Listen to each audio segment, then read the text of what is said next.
বিনিময় হচ্ছে। এই শুভেচ্ছা বিনিময় করতে করতে 1 মাস তো পার হয়ে গেল। এগুলো একটু জানতে চাই ভাই 1 মাস এখনো হয়নি। 8 তারিখে আমরা শপথ নিয়েছি, সামনে 8 তারিখে 1 মাস হবে। আমরা তো এখনও কাজ শুরুই করতে পারলাম না। অফিসিয়ালি অনেক পেপারস থাকে, সেই পেপার কারণ একটা কমিটি 2 বছর চালিয়েছে, আবার নতুন কমিটির কাছে আসছে, হিসাব বুঝে নেওয়া, পেপারস অনেক কিছু কাজ থাকে, ব্যাংকিং সেক্টরে কাজ থাকে। এরপরে আবার শুভেচ্ছা বিনিময় হচ্ছে। এই শুভেচ্ছা বিনিময় করতে করতে 1 মাস তো পার হয়ে গেল। আমরা আশা করছি নেক্সট মান্থ থেকে আমরা পরিপূর্ণভাবে আমাদের অ্যাসোসিয়েশনের এবং ইন্ডাস্ট্রির কাজের জন্য আমরা প্রিপেয়ার্ড হবে এবং আমরা মাঠে নামবো। অ্যাকচুয়ালি নির্বাচিত কমিটি আসলে বা এখন আমি বলি, একটা কমিটি যখন আসে তখন প্রাথমিকভাবে অনেক স্পিড থাকে। সেই স্পিডটাকে যদি কেউ কন্টিনিউ করতে পারে তাহলে কমিটির পুরো 2 বছরে একটা সাকসেস চলে আসে। তা এখন আমরা চেষ্টা করছি এটাকে অগ্রগতি করার জন্য। ইন্ডাস্ট্রি তো আসলে অনেক বড় ভূমিকা শিল্পীরা রাখতে পারে না, বা শিল্পী সমিতি রাখতে পারে না। তারপরেও আমরা চেষ্টা করি যে আমাদের ভূমিকাটা যেন কোনো রকমের তুচ্ছ তাচ্ছিল্য না হয়, বা কোনো রকমের এটা যেন একটু কমতি না হয়।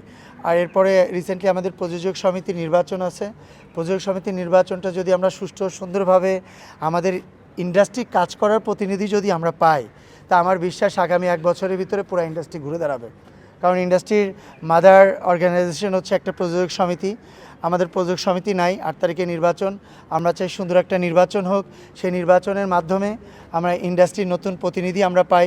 আমরা যারা আছি সবাই মিলে, পুরো 19 সংগঠন আছেন, আমাদের ইন্ডাস্ট্রির অভিভাবক আছেন, আমাদের ইন্ডাস্ট্রির যে মন্ত্রণালয় আছেন সেই মন্ত্রণালয়ের মন্ত্রী মহোদয় আছেন, সবাই মিলে আমরা যদি কাজ করি আমার মনে হয় ইন্ডাস্ট্রিকে এমন একটা জায়গায় পৌঁছাতে পারবো যে জায়গাটা আমরা সত্যিই স্বপ্নে দেখেছিলাম।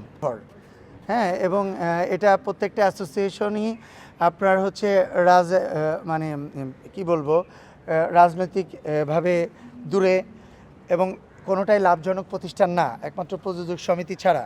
সে প্রযোজক সমিতি গত কয়েক বছর ধরে ইলেকশন বন্ধ হয়ে আছে এবং প্রতিনিধি নাই।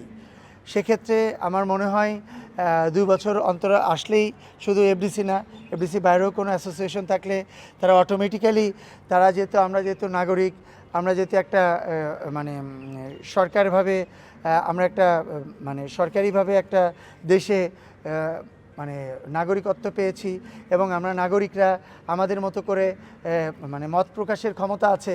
তাহলে সেক্ষেত্রে আমরা যারা নির্বাচন করতে যাই সেখানেও আমাদের নির্বাচনে প্রতিনিধিত্ব এবং নির্বাচন সময় মতো হওয়ারও একটা নিয়মতান্ত্রিকভাবে একটা নিয়মের ভিতরে পড়ে যাই। সেক্ষেত্রে আমরা যদি 2 বছর অন্তর অন্তর যদি ইলেকশনটা না করি তাহলে যে কমিটি থাকে তারা তো স্বৈরাচার হয়ে যাবে অ্যাকচুয়ালি। তা আমরা তো কেউ স্বৈরাচার হতে চাই না, যাতে না হতে চাই এই জন্য একদম সময় মতো সবাই নির্বাচন দিতে চাই। আমাদের বিশ্বাস নির্বাচন হলে নতুন কমিটি আসবে এবং নতুন কমিটি আসলে ইন্ডাস্ট্রির জন্য কাজ করবে। এটা দেশে দেশে সবার সাথে দ্য নিউজ।